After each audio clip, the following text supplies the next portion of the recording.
Welcome to the deep dive. Today, we're tackling a really crucial intersection.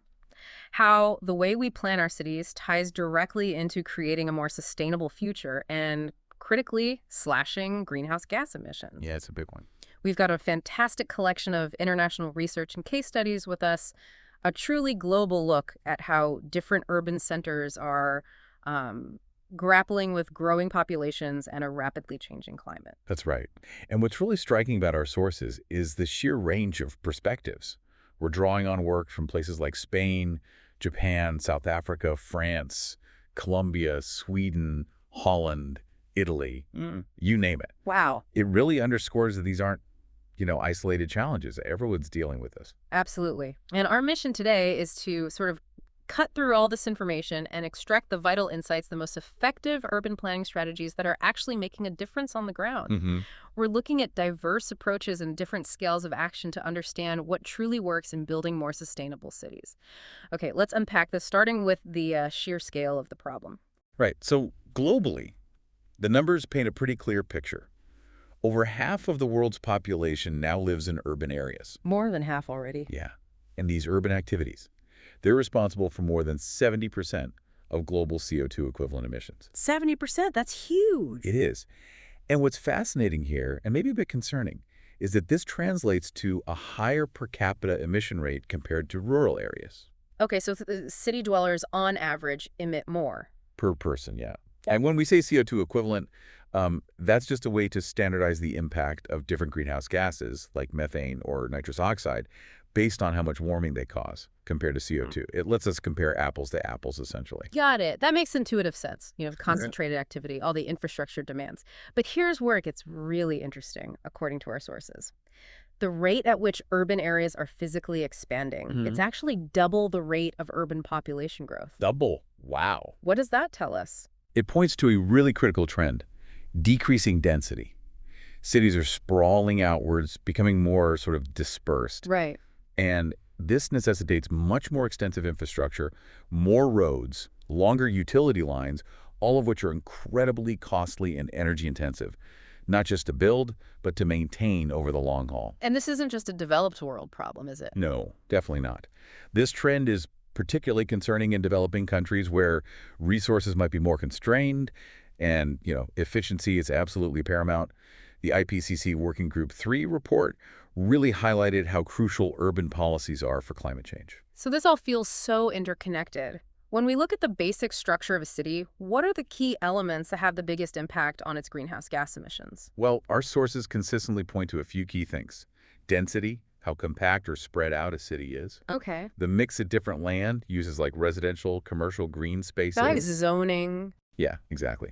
Then there's connectivity, how well different parts of the city are linked by transport networks. Yeah. And finally, accessibility, how easy it is for people to get to services and opportunities. And lower density is worse for emissions? Generally, yes. Lower urban density directly correlates with higher per capita emissions. There was a U.S. study looking at data from around 2000 that really drove this home. It's not just about more roads. Lower density fundamentally changes how people move. How so? Well, it makes public transport much less viable, much harder to run efficiently, and it tends to reinforce car dependency in a way that's incredibly hard to reverse later on. And we're not just talking about the cities we have now, are we? The next few decades are going to be absolutely pivotal. Absolutely. The anticipated growth of urban areas in the next 30 years presents this critical window of opportunity. The planning decisions we make now, they'll have profound and lasting impacts on our ability to meet global climate goals. It's a crucial moment. It sounds like there's a real tightrope walk here. Economic development is obviously a major priority for many growing cities, but so is environmental sustainability. Precisely. There's often this perceived trade-off, right, between implementing stricter environmental regulations and fostering economic growth. Yeah, you hear that argument a lot. And this is where transdisciplinary approaches become absolutely essential. We need experts from different fields, urban planners, economists, engineers, social scientists, all working together. Breaking down the silos. Exactly. To find solutions that address both economic and environmental imperatives in an integrated way.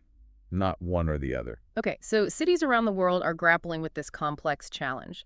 Let's dive into some of the concrete actions being taken. Our sources highlight some really interesting regeneration efforts, particularly in Spain. What's been happening there over the last couple of decades? Yeah, Spain's been quite active. Over the last 2 decades, Spanish cities have seen a real surge in these strategic and sectorial regeneration initiatives. Like what specifically?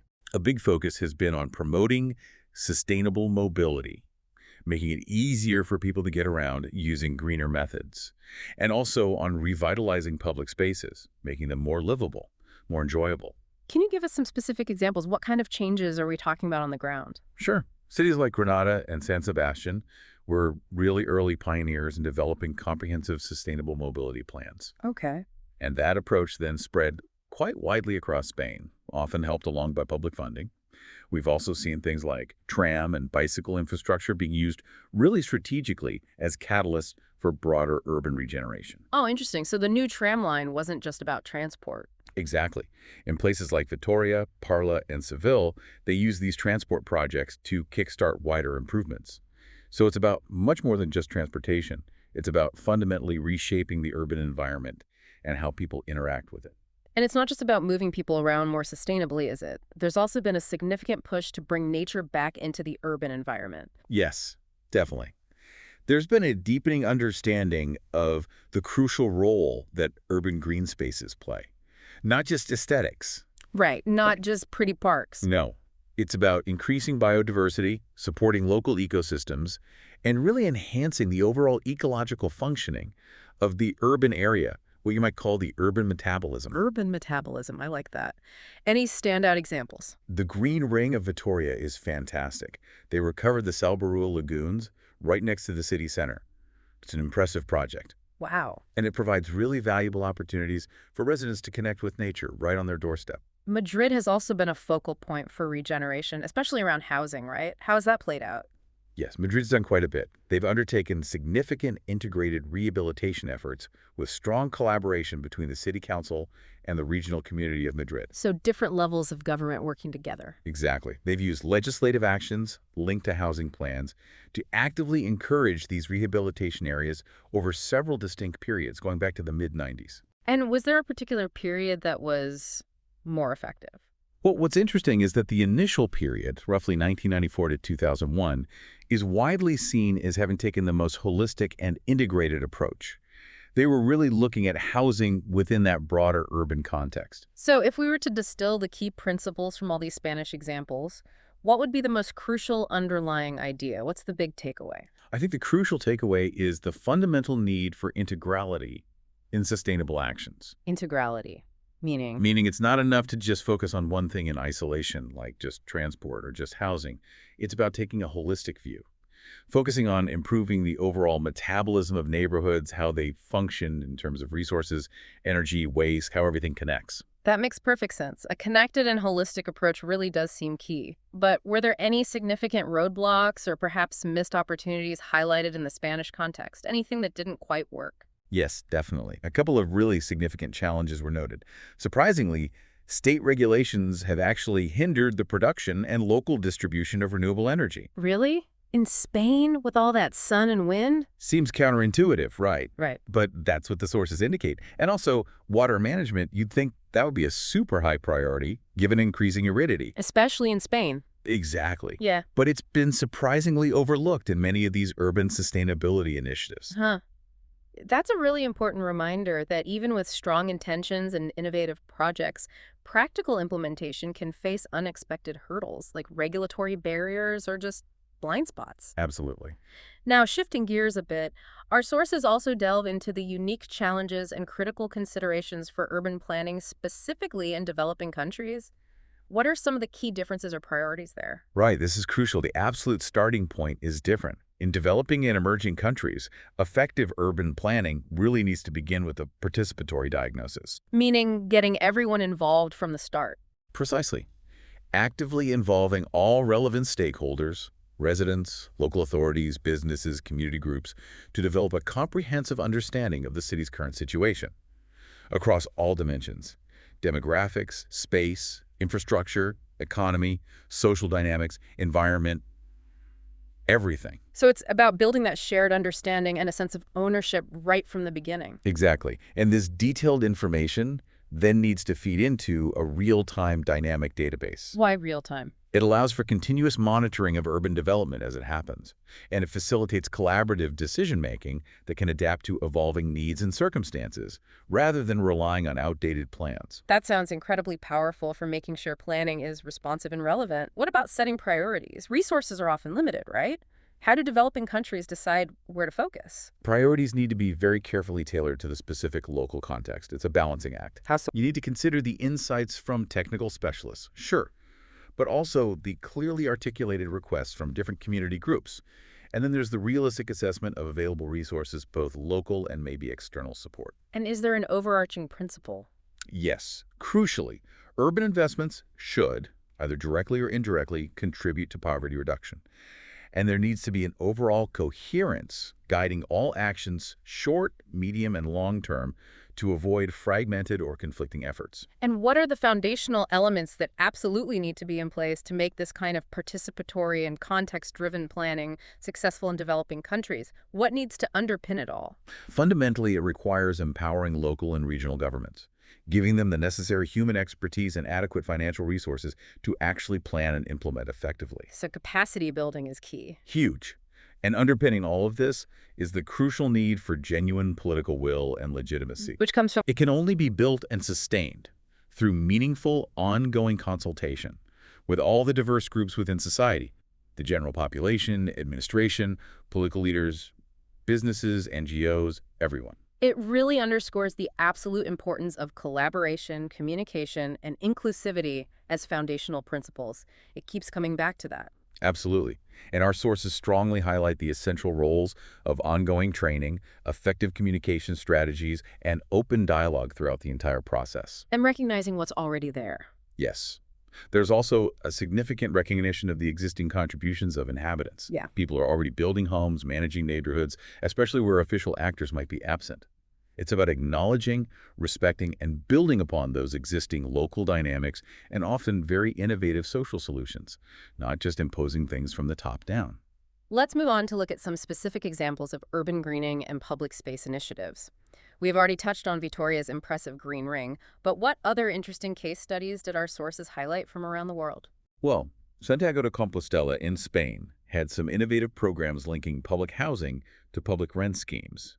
And the key part was that building refurbishment actively incorporated green strategies. Like what? Focusing on more efficient water use, creating naturalized green spaces, improving energy efficiency overall. Okay. Any others? In Madrid, the Lavapiés neighborhood is really interesting. It's got huge cultural diversity, a big immigrant population. Right. And there, public investment focused on requalifying public spaces and community facilities. It was explicitly designed as a strategy for fostering social integration while also rehabilitating housing. Ah, so tying social goals directly to physical improvements. Exactly. And crucially, trying to avoid mass gentrification and promote coexistence. The idea of carbon zero regeneration projects also came up. What's the central aim there? Yeah, these are ambitious. They specifically aim to create neighborhoods that can retain their existing residents year-round by getting to near-zero carbon emissions through a combination of, super high energy efficiency, lots of renewable energy sources, sustainable living practices, the whole package. And then there was a comparative study between Italy and Russia. Yes, fascinating comparison.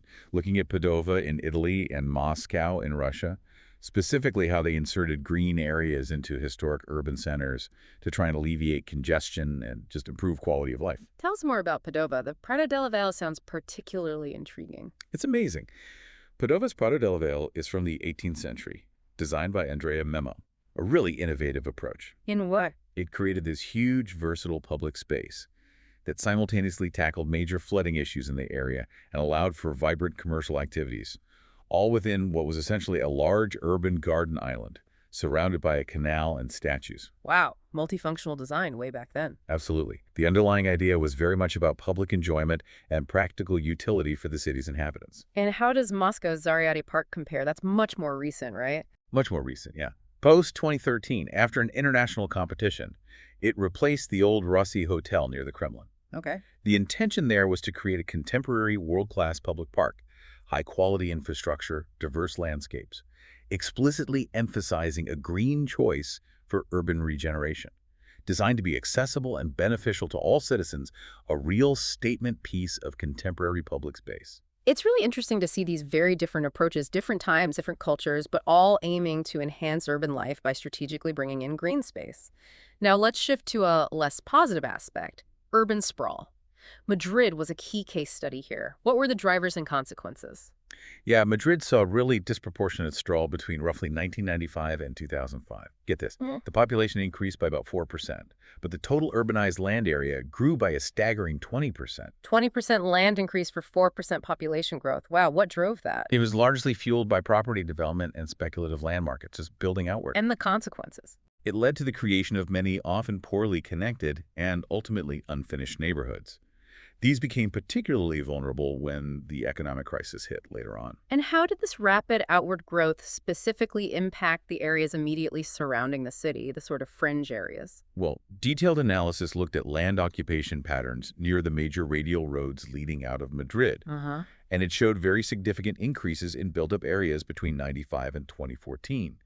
In many critical spots, this development effectively silted up and fragmented existing ecological corridors. Blocking wildlife movement and things like that. Exactly, hindering ecological processes. And notably, the areas along the A1 and A4 highways, which were known to lack good public transport connections, saw particularly high rates of this growth. So this pattern of road-dependent urban sprawl had some pretty significant negative consequences for how the region functions, right? For sustainability. Absolutely. Huge consequences. It led to much greater reliance on private vehicles for all types of trips, commuting, errands, leisure. Why? Because the newly developed areas often just lacked adequate and convenient public transport. Right, you basically had to drive. Pretty much. Yeah. And this significantly contributed to a growing imbalance between where people lived and where their jobs were. Longer, more congested commutes. And what about jobs themselves? Did they stay in the center? No, jobs also dispersed to the periphery, but, and this is key, with much lower employment density compared to the city center. Meaning travel patterns became less concentrated, more spread out, which makes it even harder for public transport to operate efficiently and sustainably. You can't run frequent buses if everyone's going somewhere different. And the big shopping centers on the edge of town. They just exacerbated this dependence on private cars for everyday life. So what kind of solutions or recommendations did our sources suggest to tackle this? How do you counter sprawl? The recommendations strongly focused on the urgent need for strategic management plans for these large metropolitan areas.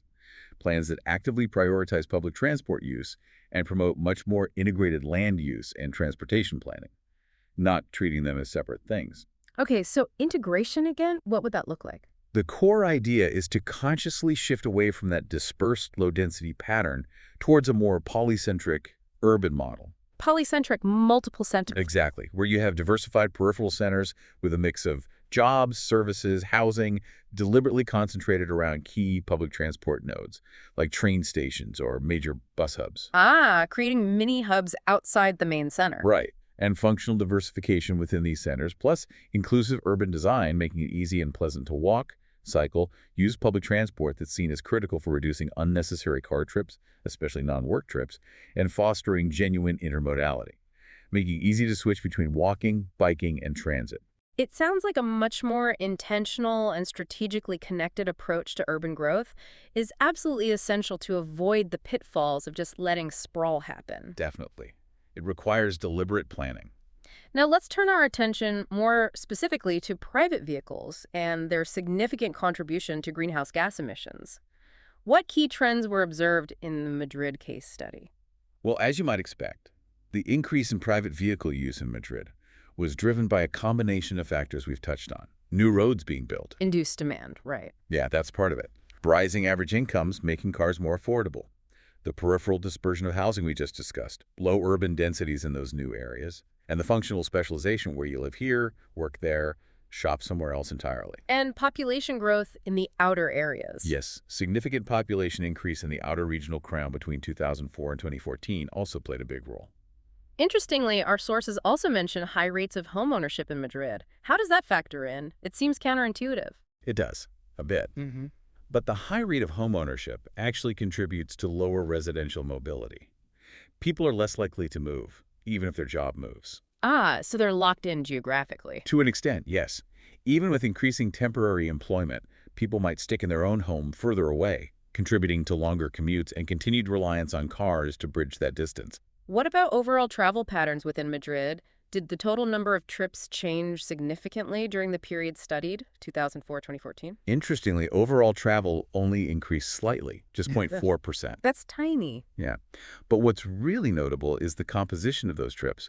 Motorized trips, cars, motorcycles, buses actually decreased slightly. Really? Decrease? Slightly, yeah. While non-motorized trips, walking and cycling, showed an increase. Okay, so maybe a small shift towards more sustainable modes. It suggests that, yeah, Yeah. a small but positive shift. Although, there's clearly still a long way to go. And how did public transport usage vary across those different radial corridors leading into Madrid? It varied quite a bit. Usage was highest along the A5, the A4, and the Henares corridor. Though even there was a declining trend in ridership during that period. A decline even where it was highest. Yeah. And conversely, the lowest percentages of trips by public transport were along the A1 corridor. Why was that? Largely attributed to a significant lack of efficient and convenient public transport infrastructure in that area. It really underscores how territorial dispersion and population densities directly impact the viability and attractiveness of public transport. If it's not there or not convenient, people won't use it. Our sources also compared emissions from different conventional vehicles, petrol, diesel, LPG. What were the key differences? The main takeaway was that diesel vehicles emit significantly higher levels of nitrogen oxides. Yikes. Those are harmful air pollutants. Right, the air quality issue with diesel. Exactly. In terms of CO2, the primary greenhouse gas, petrol vehicles generally have the highest output, then LPG, then diesel, though that can vary quite a bit depending on the specific engine, how it's driven, etc. And what about electric vehicles, BEVs? Are they the simple answer? Well, it's complicated. Battery electric vehicles only produce virtually zero direct emissions. If the electricity is clean, right. Precisely. Only when they're charged entirely using electricity from renewable sources like wind and solar. This really highlights the critical importance of the overall energy mix. So an EV in a coal-heavy grid isn't really zero emission in practice. Not from a life cycle perspective, no. Yeah. The European Union strategy points heavily towards BEVs for low-emission mobility, and they've set standards like Euro 3 up to Euro 6 to cut pollutants from conventional cars. CO emissions dropped hugely thanks to catalytic converters back in '92, but NOx and CO2 actually increased until the 2008 crisis hit. So the EU wants EVs, but their effectiveness really depends on cleaning up the grid. Massively. Their impact on greenhouse gas emissions depends heavily on how electricity is generated nationally. In Spain, for instance, renewables were just over a third of generation recently. So the transition to truly clean electric mobility requires a parallel transition in the power sector. The EU has big decarbonization targets for 2050, like an 80% GHG reduction. That's a crucial point, often overlooked. The car is only one piece of a much bigger puzzle. Okay, let's delve into the often complex world of actually implementing climate policies in cities. The term Wildavsky gap came up. What's that about? The Wildavsky gap. It's a concept that highlights the frequently observed disconnect between the stated goals of a policy, what it says on paper, and the often messy, unpredictable realities of actually implementing it on the ground. Why does that gap happen? Oh, lots of reasons. The goals might just drift from the original intent during implementation. There could be local resistance from communities or businesses. The goals might get reinterpreted by the people doing the work. The situation itself might change dynamically. The implementers might have their own goals. And implementation just takes time. It's a long process. Lots can go wrong. It certainly sounds like good intentions aren't enough. So, what framework does our research suggest for actually making policy implementation more successful in this complex area? The Policy Coalition framework seems promising. It emphasizes building and nurturing several key elements. Such as? Effective private-public partnerships getting everyone working together. Strong teamwork and collaboration networks. Recognizing that goals might need to evolve dynamically as you go. Providing relevant incentives to encourage participation. And generally preferring bottom-up approaches that engage local communities, rather than just top-down mandates. That emphasis on collaboration, adaptability, incentives, it keeps coming up, doesn't it? It really does seem fundamental. Now, let's shift to a more theoretical concept that helps understand emissions drivers. Right. The Kaya equation. How does that help us? The Kaya equation is a really useful, though deterministic model.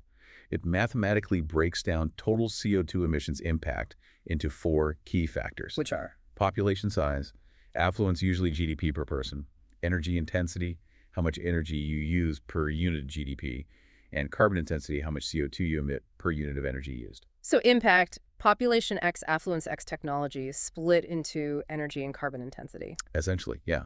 It's a powerful way to see the fundamental levers influencing our carbon footprint. It really emphasizes the role of energy consumption. And our research highlights that many nations actually want to increase their energy consumption in the coming decades. How does that ambition complicate things? Massively. The fact that most nations are projecting and often aiming for increased total energy consumption up to 2050 just exacerbates the energy emission problem. It means we face a dual challenge.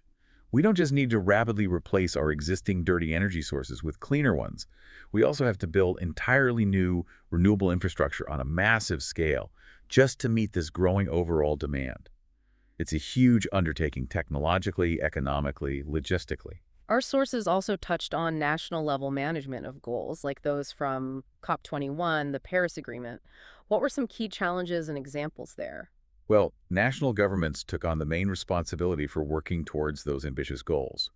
But it requires effective collaboration not just within government, but with markets, the private sector, civil society. And is it working? The likelihood of hitting those targets is seen as potentially quite low without significant sustained financial support. Things like the proposed Green Climate Fund. But that faces its own uncertainties about funding and operation. And different countries face different hurdles. Absolutely. Case studies show this clearly. Indonesia and Brazil grapple with major deforestation and rely heavily on hydropower. Poorer African nations like Nigeria, Sudan, Ethiopia often depend heavily on traditional biomass wood for energy. Very different energy landscapes. Totally. They faced very different sets of challenges in trying to meet Jumpy 21 goals. Yeah. For those latter nations, for instance, just transitioning away from unsustainable wood fuel is crucial, not just for carbon, but to fight deforestation and desertification too. It really underscored that there's no one-size-fits-all solution. National and local context is absolutely critical. Okay, let's turn to practical tools and approaches for more sustainable urban energy planning at the local level. What are some current weaknesses in existing planning tools? Several weaknesses pop up repeatedly. Many tools have a very localized focus, which hinders interaction and sharing best practices between different cities or regions. Okay, they're too siloed. Yeah. There's also a noticeable lack of tools specifically for managing the entire building stock within a city comprehensively, and a shortage of truly integrated platforms that bring together all the key players effectively. Who are the key players? Not just the local authorities, but citizens, energy service providers, businesses, other stakeholders. They all need to be part of the conversation. That sounds like a real need for more comprehensive collaborative tools. Our research mentioned something called the Accent tool. What is that? How does it try to address these weaknesses? Accent is a specific software platform developed precisely to support local authorities in creating and implementing sustainable energy action plans, SEEPs. SEEPs being the strategic roadmaps for energy efficiency and emissions reduction. Exactly. Accent uses interactive mapping and scenario building interfaces. And importantly, it was designed based on needs gathered directly from stakeholders in workshops held in France, Italy, and Spain. So built with user needs in mind. That was the goal. To create something more integrated, user-friendly, and better at fostering collaboration in developing effective energy strategies. What kind of energy data do cities typically have for planning versus what do they actually need to be more effective? Typically, municipalities often have pretty aggregated data. Yearly consumption for the whole city may be roughly broken down by sector like residential, commercial, and it often lags, maybe a year or two behind. So not very detailed or timely. What do they need? What they really need is much more granular data, ideally down to the district, maybe even the building block level. Why so detailed? That level of detail is crucial for pinpointing areas with the greatest potential for efficiency improvements and for tailoring specific interventions. But this increased need for data precision raises important privacy concerns for citizens and businesses. It's a balancing act. So how does Accent help municipalities work with this data? What can it actually do? It provides a user-friendly mapping interface to visualize energy data at different scales, citywide, down to neighborhoods. It also has a statistics panel for comparing key energy indicators side by side, great for diagnosis. And for planning actions? A particularly valuable feature is the action set evaluation. Users can select specific groups of buildings or areas and then assess the estimated impact of implementing various energy efficiency measures like retrofits or renewables Impact on what? on key outcomes. Yeah. Energy consumption, greenhouse gas emissions, investment costs, potential energy cost savings. It lets you model different scenarios. And what's the tech behind it? How does it work? The front end, what the user sees, is a web-based map interface using HTML5 and the ArcGIS API for JavaScript. Behind that, Esri ArcGIS for server acts as the engine, dynamically creating and serving the sophisticated maps needed to visualize all that energy data linked to specific locations. Sounds like a significant step forward in providing more data-driven collaborative tools. Now, let's shift focus to the concept of wicked problems in urban sustainability. What are these, and why are they such a challenge for traditional planning? Wicked and unruly problems. Complex urban sustainability challenges often fall into this category. Yeah. They're distinct from straightforward problems because they typically involve a high degree of interconnectedness between factors. Hard to untangle. Very. Yeah. They can be difficult to define precisely. There's often no single clear-cut solution. And any attempt to solve one aspect can inadvertently create new problems or make others worse. Think of ripples in a pond. So standard fixes don't work? Often not. Addressing these kinds of challenges requires innovative public solutions that often mean disrupting established ways of thinking and acting across multiple sectors. You can't just tweak one thing. And what's the key to fostering this kind of innovation when faced with these really complex, interconnected issues? Multi-actor collaboration, bringing together diverse stakeholders, public, private, community with their unique perspectives, knowledge, interests. That's a really potent driver of innovation here. But collaboration can be messy too, right? It can be. To be truly effective, it needs careful nurturing, thoughtful institutional design, strong leadership that can facilitate and sustain the necessary dialogue, shared learning, joint problem solving. It needs structure and support. That theme again. Collaboration as a cornerstone. Now let's turn to the crucial economic dimensions. How do we balance economic growth with environmental urgency in our cities? Well, the concept of sustainable development, which gained prominence back in the late 80s, is all about finding that balance, fostering economic growth while protecting environmental quality for now and the future. And how do economists try to value the environment? Cost-benefit analysis is a common method, trying to quantify the social costs and benefits of environmental services and policies.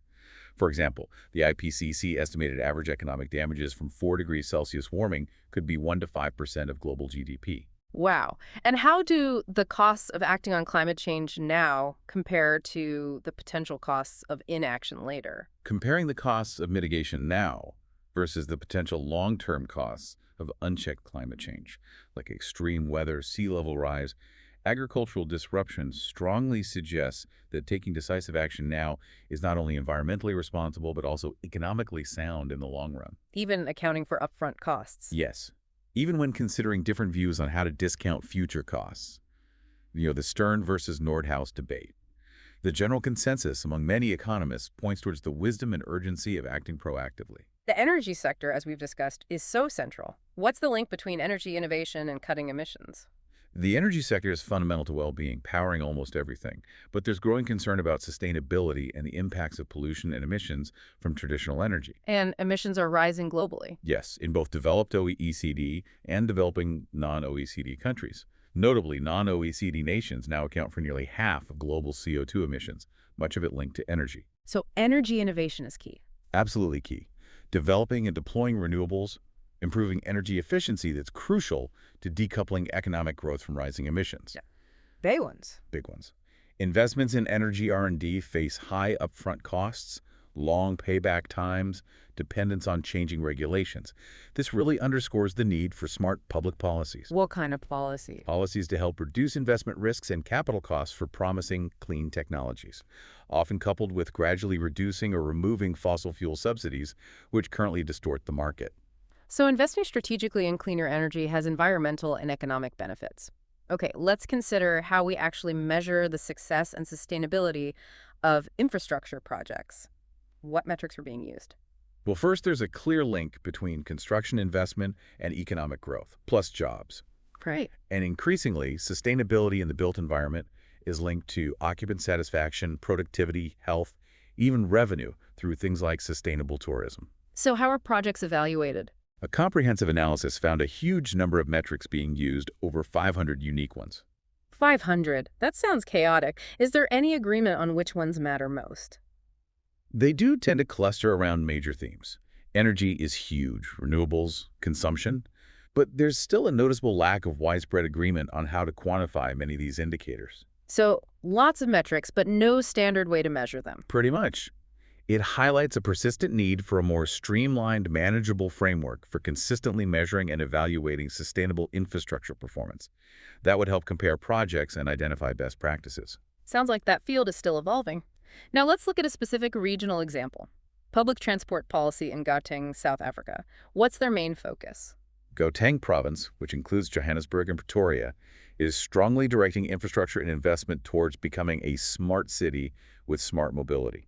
Buzzwords, but what do they mean in practice? Key policy documents, like their 25-year Integrated Transport Master Plan, ITMP25, aim for a truly smart, efficient, integrated public transport system. Goals being Enhancing residents' lives, attracting investment, boosting tourism through land use densification that supports transit, reinforcing passenger rail, and expanding integrated rapid transit and road-based networks. A big vision. what kind of concrete investments have they made towards this? Significant ones. Developing and expanding bus rapid transit, BRT, notably the Rea Vaya system in Johannesburg. Okay. Implementing the high-speed GO train rail network connecting Joburg and Pretoria. And developing dedicated lanes and facilities for non-motorized transport, walking, and cycling, especially within Johannesburg. And are these investments showing results? Are people shifting to smarter mobility?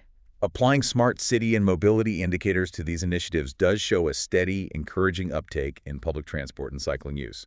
So yes, it indicates a positive shift. But But the research also emphasizes the critical importance of continuous learning, monitoring, and adaptation.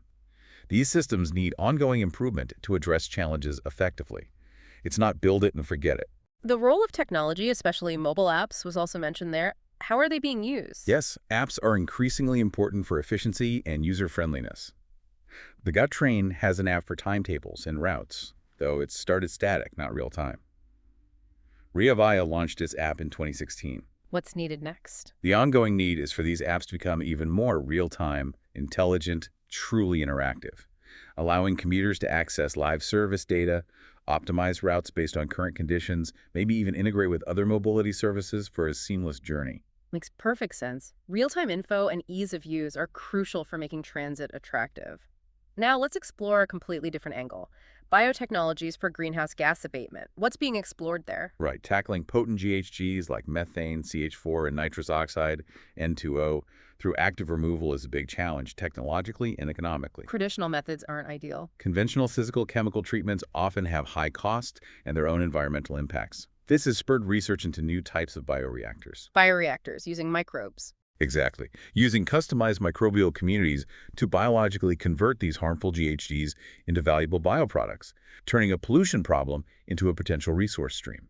That sounds potentially game-changing. What specific examples are being explored? Several types. Two-phase partitioning bioreactors, TPPBs, but they face challenges with mass transfer, fungal-based biofilters, hydrophobic membrane bioreactors, though less studied for methane specifically.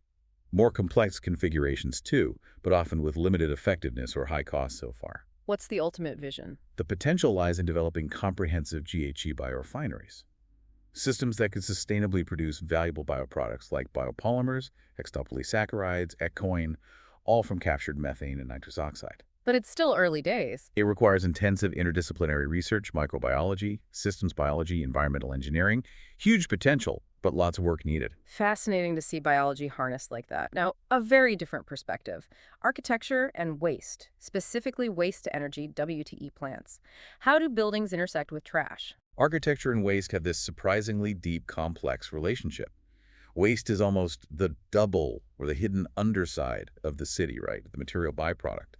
In less formalized contexts, it's often a resource. And WTE plants. They embody this kind of uncanny relationship. Huge industrial machines, often housed in significant architectural buildings, transforming discarded waste into a new necessity. Energy. The concept of value came up here too. What's the contradiction? The word value itself is tricky. It can mean intrinsic worth, soul virtues, or it can mean economic value, price. This tension is clear with waste. Is it worthless trash or a resource with economic value for energy? And what about the environmental downsides? The black shadow. Right. The combustion process in WTE plants inevitably creates byproducts, fine particulates, powders, which can harm air quality and ecosystems if not managed properly. So it's not a perfect solution. It represents the potential environmental cost hidden behind the seemingly beneficial transformation. The goal is often framed as waste disappearing through enhancement into energy, but those combustion byproducts need constant, careful consideration and mitigation. It reminds me a bit of Leonardo da Vinci's fascination with controlling matter in continuous movement, like water as both creator and destroyer, similar to waste undergoing dissolution. A stark reminder that even progressive tech needs scrutiny. Okay, shifting gears again. Modeling a low-carbon city.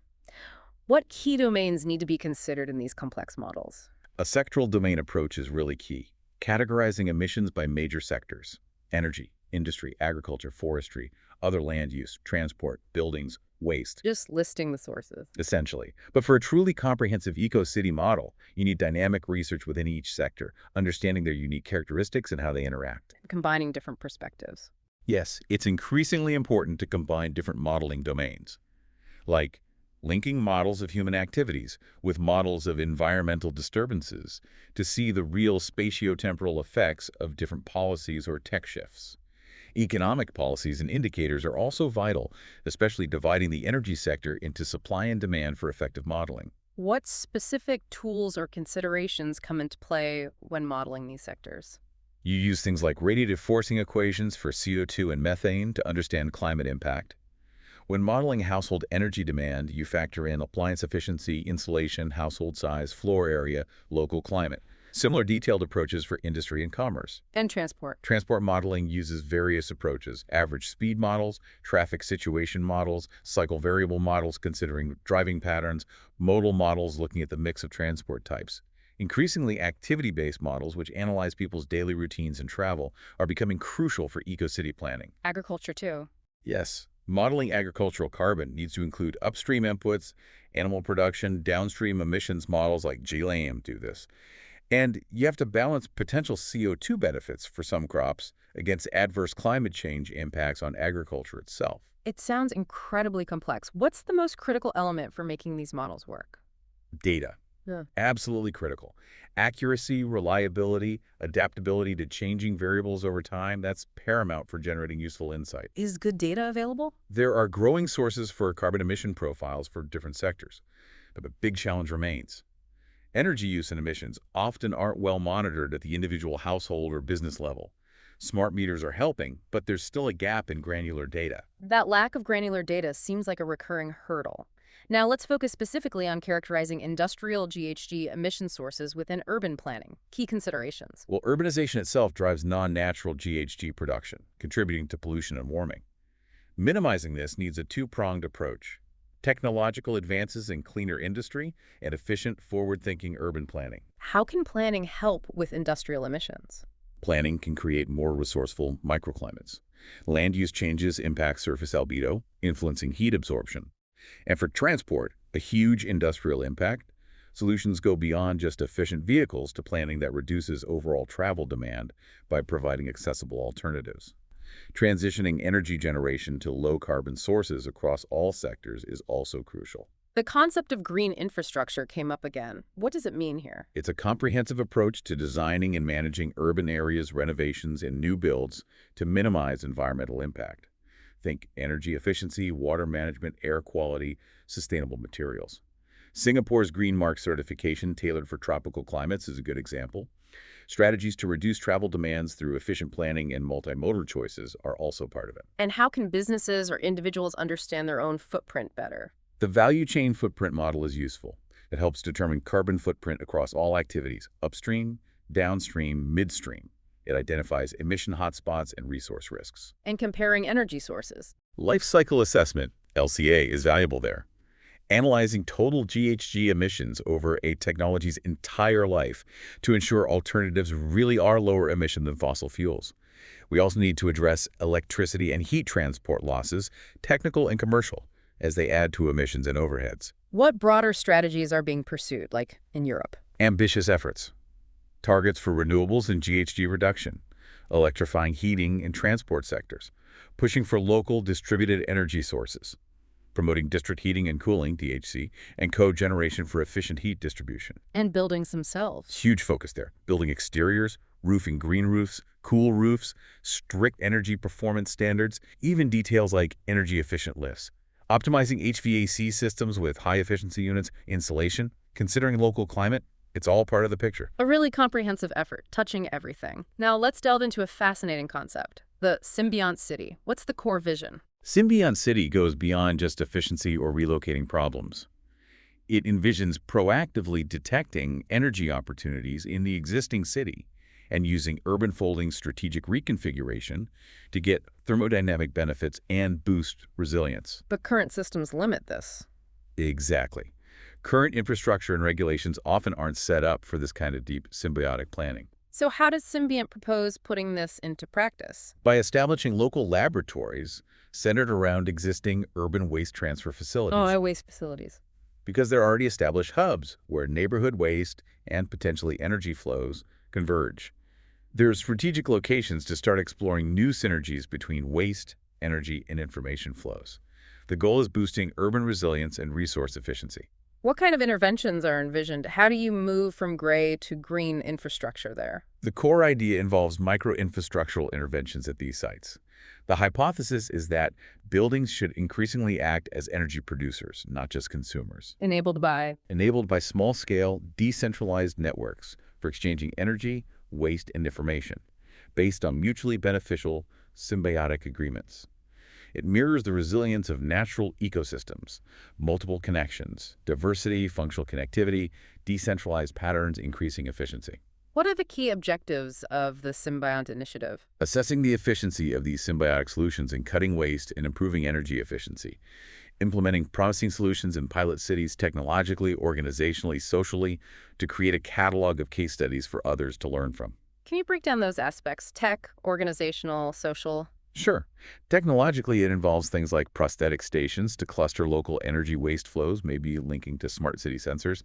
Organizationally, it's about managing symbiosis, understanding the impact of planning models like mixed use versus monofunctional, and providing new tools.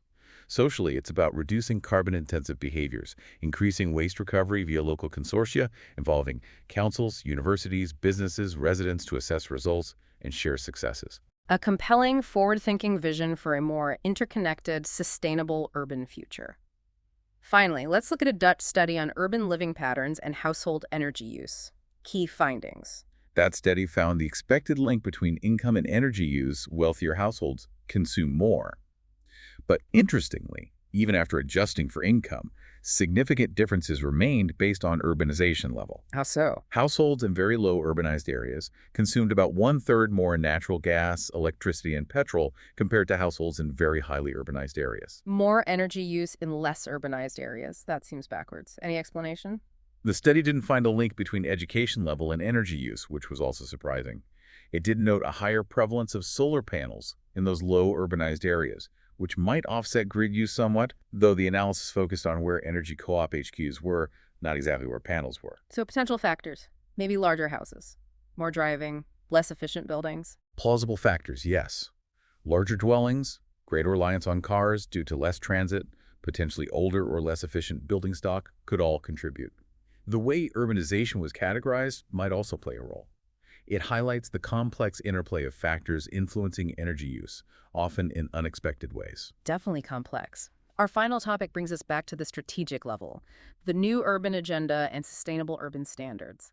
What's the central argument here? The new urban agenda, from Habitat 3, sees urbanization not just as a challenge, but as a huge opportunity to reshape how cities are planned, designed, financed, governed, managed, aiming for sustained, inclusive, sustainable economic growth. And the key point. A central argument is that beyond just how much development happens, the fundamental design characteristics, urban morphology, the standards guiding development, the how, are absolutely critical determinants of sustainability. So it's not just managing growth, but consciously guiding how it happens. Right. What key indicators does the research suggest for optimizing the urban model for sustainability?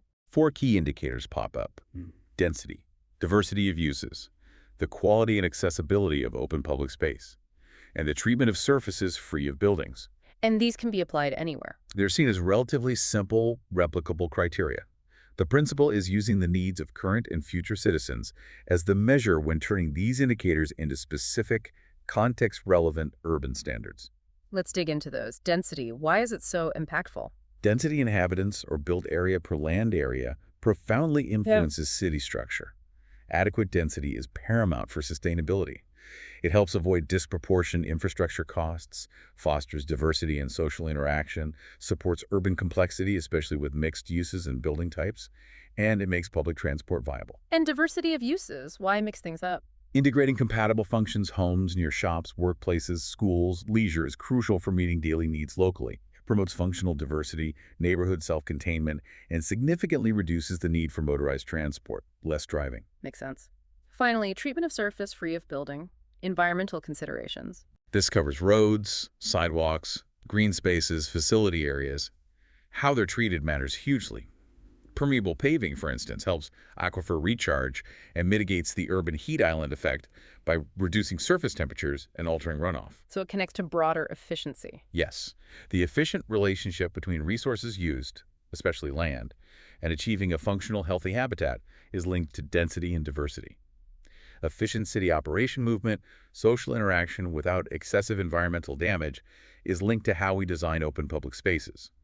Optimal urban standards tie all this together, minimizing impact, resource use, waste, pollution.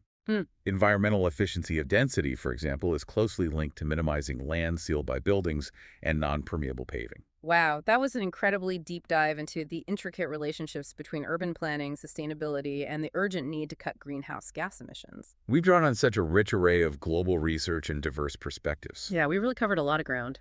We've explored the multifaceted challenges, the innovative solutions being tried around the world, and the fundamental importance of embracing a holistic, integrated, and collaborative approach to shaping our urban futures. Indeed. We've seen the scale of the challenge with urbanization and emissions, explored strategies from Spain's regeneration to South Africa's smart mobility, even concepts like symbiont city, the crucial role of planning, policy, tech innovation, and always considering both environmental and socioeconomic dimensions came through really clearly. So, considering this vast range of approaches, the deep interconnectedness of urban systems, what single, perhaps overlooked aspect do you think holds the greatest potential to truly shift our cities towards a genuinely sustainable future? That's a tough one. Is it maybe fostering greater citizen engagement, really empowering communities in the planning? Is it driving more radical policy innovation at the government level, a major tech breakthrough like cheap energy storage? Or is it fundamentally rethinking the very form and function of our cities themselves? It could be any, or maybe the synergy between them. Lots to think about. This is just the beginning of the deep dive. We encourage you, the listener, to continue exploring this complex and absolutely vital relationship between our cities and the health of our planet.